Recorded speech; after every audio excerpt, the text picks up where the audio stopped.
चेतना की 4 तल बताएंगे। क्या क्या? एक जागृत अवस्था, जब हम जागृत रहते हैं तो हमारे आँख, नाक, कान जो भी हम अनुभव कर रहे हैं इंद्रियों से, ये जागृत अवस्था है।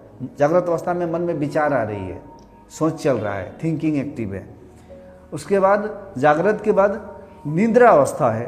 तो निद्रा अवस्था में ये भी एक चेतना की ही अवस्था है, लेकिन हम सुषुप्ति की अवस्था में, नींद की अवस्था में, नींद की अवस्था में आपके मन में कोई विचार नहीं है, कोई थिंकिंग नहीं है, कुछ भी नहीं है। एक बेहोशी की अवस्था माना गया है, लेकिन ये बेहोशी की भी अवस्था नहीं है, क्योंकि कुछ चेतना है। आपका कॉन्शियस जो जागृत जो मन है वो काम नहीं कर रहा है, लेकिन आप सो रहे हैं, अचानक से कोई आपका नाम, एक साथ आप लोग 10 लोग सो रहे हैं, लेकिन आपका नाम कोई आकर चिल्लाएगा 2 से 3 बार, तो आप सुन लेंगे और धीरे से आप उठ जाएंगे, बाकी लोग नहीं उठेंगे, क्योंकि सोते हुए भी कुछ चीज़ हमारे अंदर में रहता है जो कि चेतन रहता है। वो चेतना है, हमेशा वो चेतन रहता है, सोते जागृत सब में रहता है वो। तो इसीलिए नींद में होते हैं तो नींद भी एक चेतना की अवस्था है। फिर नींद में एक और अवस्था है चेतना की, उसको कहते हैं ड्रीम कॉन्शियसनेस। इसको स्लीप कॉन्शियसनेस तो ड्रीम कॉन्शियसनेस, स्वप्न की अवस्था होगा चेतना की।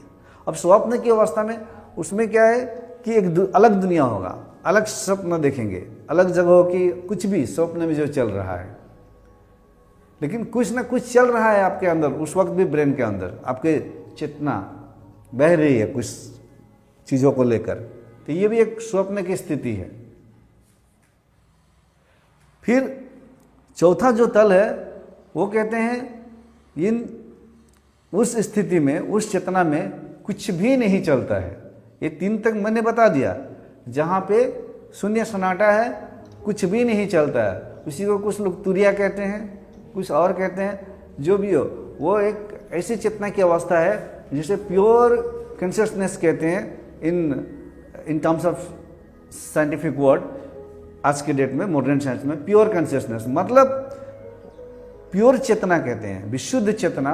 वहाँ पे कुछ भी नहीं है, कुछ भी नहीं चल रहा है। यहाँ तक कि आप उस चेतना में आप पहुँच गए तो आप है ही नहीं, मतलब मात्र एक होने की बोध है और 2 की बोध नहीं है। इसी को अद्वैतवादी, अद्वैत आत्मा, अद्वैत एक या एक ईश्वर, एक परमेश्वर कहते हैं। इसी चेतना की चौथा तल को, तो चेतनावादी जो चेतना के ऊपर में जब बातें करते हैं तो चेतना की चौथी स्तर को ही आत्मा, परमात्मा, ईश्वर, भगवान कहते हैं।